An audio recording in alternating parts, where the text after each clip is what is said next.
Tarique Rahman, madam Khaleda Zia, Mirza Fakhrul এবং অন্য যারা আছেন সবার যেন এক ঘোষণায় মুক্তি দেওয়া হয়।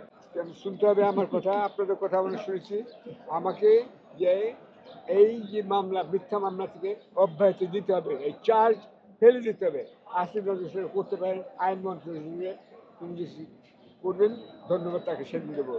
আর আমি বলবো যেসব রাজনৈতিক নেতা কর্মী এখনো জেলে আছেন, প্লিজ প্লিজ তাদের সবাইকে এক ঘোষণায়, সেখানে তারেক রহমান, ম্যাডাম খালেদা জিয়া, মির্জা ফখরুল এবং অন্য যারা আছেন সবার যেন এক ঘোষণায় মুক্তি দেওয়া হয়, এটুকু কামনা করছি।